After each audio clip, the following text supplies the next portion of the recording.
Nggak lama dari gempa kedua itu tiba-tiba ada yang teriak nih dari arah laut, air laut naik gitu. Jadi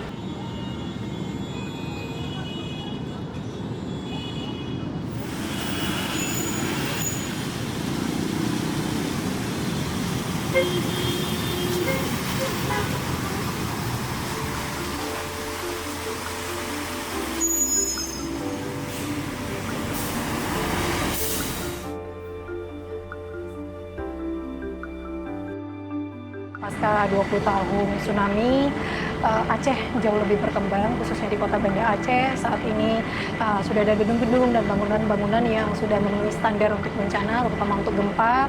Dan juga di sini sudah banyak tempat wisata, terutama sudah lebih tertata, rapi untuk layanan transportasinya dan layanan umum lainnya sudah memadai dan sudah beragam gitu. Banyak masyarakat yang sudah teredukasi tentang bagaimana kesiapan terhadap bencana, dan itu dengan harapan bisa membantu dan mengurangi resiko yang akan terjadi di masa depan.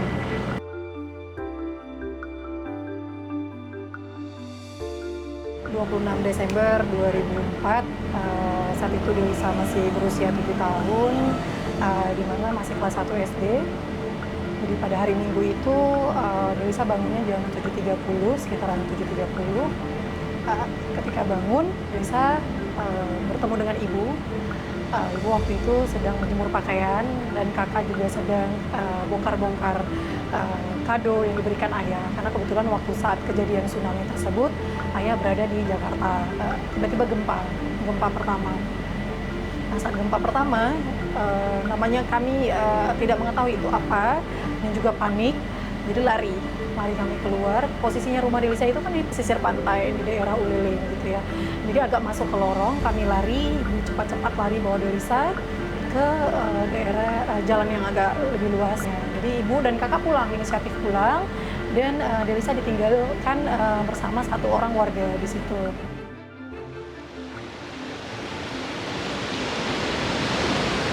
Gak lama dari gempa kedua itu tiba-tiba ada yang teriak nih dari arah laut, air laut naik gitu. Jadi kita tuh lari, cuman arahnya udah bertabrakan. Jadi ada yang sebagian ke arah barat, ke timur, jadi kita bertabrakan gitu, desak-desakan. Delisa lari, sampailah Delisa di jembatan Ulele.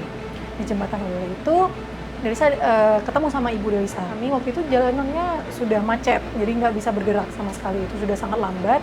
Delisa lihat nih ke arah belakang, itu udah mulai tuh airnya naik. Nah, sampai di depan masjid Baitur Rahim, Delisa lihat nih kakak Delisa waktu itu ditabrak sama kendaraan lainnya waktu itu. Delisa bilang, "Mak, kakak," gitu. Tapi ibu Delisa tidak tahu merespon seperti apa, karena waktu itu sudah panik sendiri.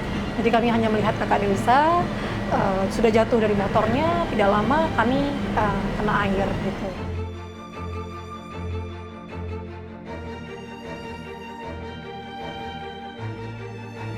Jadi hanya bisa lihat aja, ikut arus airnya. Gak lama ada orang nih yang teriak dari batang kelapa gitu. Jadi beliau itu naik, tapi kakinya paling ujung batang kelapa, tapi kakinya udah sentuh air. Jadi segitu dalamnya waktu itu. Jadi beliau mengatakan, keno gitu. Naik ke sini dek, naik sini gitu. Cuma ya Delisa tidak berdaya waktu itu. Jadi hanya melihat saja sampai Delisa pingsan kembali. Dan di hari kedua Delisa ditemukan di Lantemen, samping Gudang Kurnia, kurang lebih 8 km dari tempat tinggal Delisa.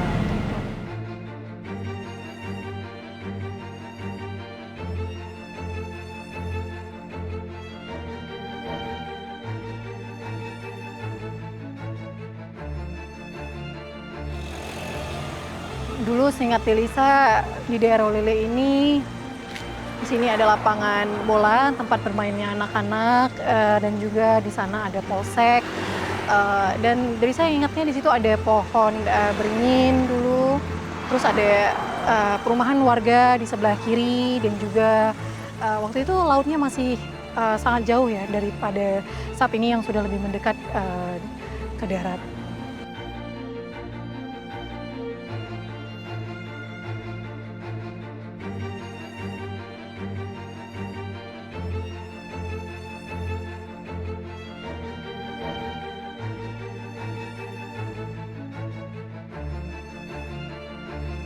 Delisa mengalami 3 kali amputasi waktu itu, dan selama tahun 2005 juga Delisa mulai belajar pemakaian tongkat, terus juga di akhir 2005 pemakaian kaki palsu untuk pertama kali.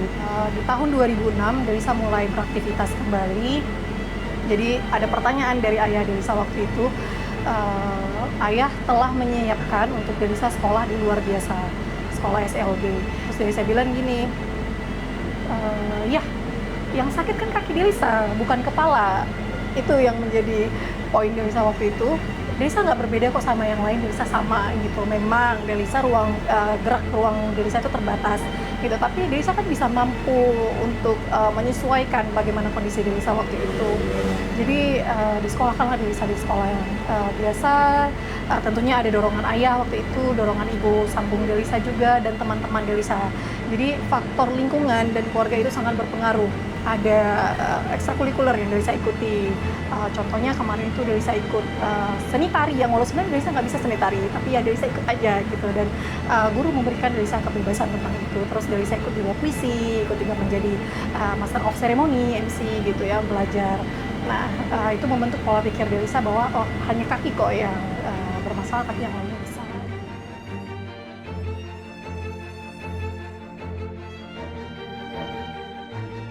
Masa 2015 kan Delisa selesai sekolah SMA, waktu itu juga ayah Delisa sudah meninggal dunia. Jadi Delisa memutuskan bagaimana ini ke depannya, lanjutannya Delisa gitu ya.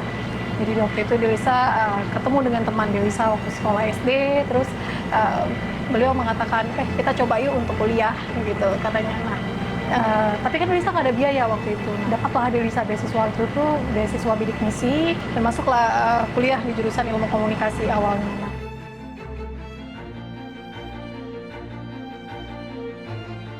Hampir semester 2, Delisa dapat nih tawaran untuk bekerja di salah satu perbankan konvensional dulu di Aceh.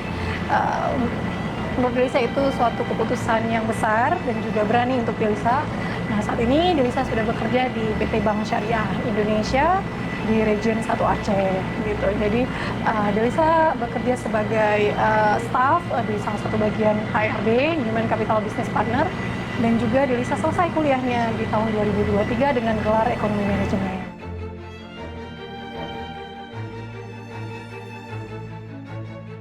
Perbedaan signifikan di antara pra-tsunami dan pasca-tsunami, apalagi saat ini udah di era digitalisasi gitu ya. Sudah banyak transportasi umum yang menggunakan online. Kalau dulu Delisa lihat ya adanya labi-labi, saat sekolah Delisa pernah naik labi-labi, terus naik becak dulu ya. Nah, kalau untuk sekarang sudah ada tambahan gitu.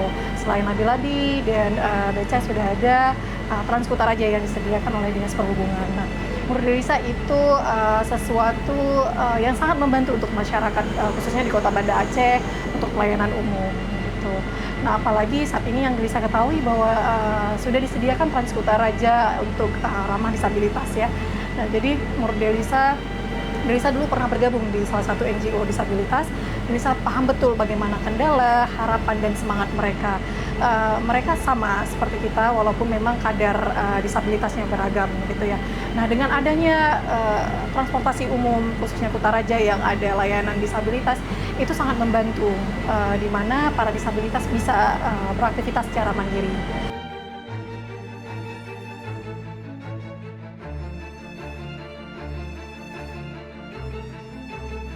Ruang gerak boleh terbatas, sisanya lakukan sesuai kemampuan.